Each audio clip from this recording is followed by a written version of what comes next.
ഇന്ന് നമുക്ക് കിട്ടിയിരിക്കുന്നത് Samsung A53 5G. Problem charge ചെയ്യുമ്പോൾ ഒരു ഇൻഡിക്കേറ്ററും കത്തുന്നില്ല, ഒരു ആംബിയറും എടുക്കുന്നില്ല, അതിനർത്ഥം ചാർജ് കയറുന്നില്ല എന്നാണ്. എന്തായാലും ഇതൊന്ന് ഓപ്പൺ ആക്കി ചെക്ക് ചെയ്ത് നോക്കാം. സാംസങ്ങിൽ ഇതേപോലുള്ള മോഡലുകളിൽ കോമൺ ആയി കണ്ടുവരുന്ന ഒരു പ്രോബ്ലമാണ് ചാർജിംഗ് സ്ട്രിപ്പ് ലൂസ് ആവുന്നത്. അതായത് മെയിൻ ബോർഡിൽ നിന്നും ചാർജിംഗ് സബ് ബോർഡിലേക്കുള്ള സ്ട്രിപ്പ് ലൂസ് ആവുന്നത്.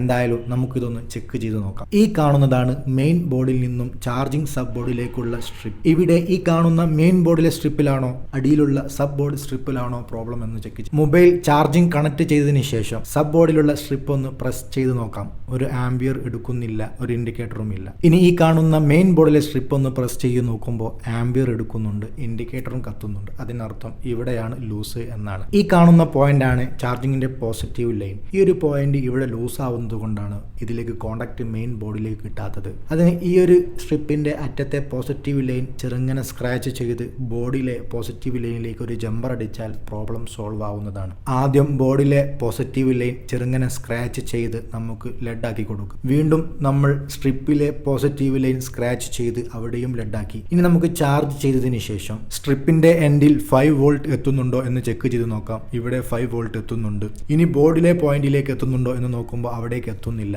ഇനി ഇവിടെ പ്രസ് ചെയ്ത് കഴിഞ്ഞാൽ ബോർഡിലേക്ക് ചെക്ക് ചെയ്യുമ്പോൾ 5 വോൾട്ട് കാണിക്കുകയും ചെയ്യും. രണ്ട് പോയിന്റും കൂടി ഒരു ജമ്പർ അടിച്ചു കഴിഞ്ഞാൽ കോണ്ടാക്റ്റിന്റെ പ്രശ്നം വരികയില്ല. അതിന് ഇതേപോലുള്ള ജമ്പർ വയർ ഡബിൾ വയർ ആക്കി കൊടുക്കണം. കാരണം പോസിറ്റീവ് ലൈൻ ആയതുകൊണ്ട് ഡബിൾ വയർ ആക്കി ഇതേപോലെ ബോർഡിൽ സോൾഡർ ചെയ്ത് സ്ട്രിപ്പിലേക്കും സോൾഡർ ചെയ്തതിന് ശേഷം UV ഗം അപ്ലൈ ചെയ്തതിന് ശേഷം ചാർജ് ചെയ്ത് ചെക്ക് ചെയ്ത് നോക്കാം. ഇവിടെ ഇൻഡിക്കേറ്റർ ഓക്കെയാണ്, ആംബിയറും എടുക്കുന്നുണ്ട്. അതിനർത്ഥം ചാർജ് ഓക്കെ ആണ് എന്നാണ്.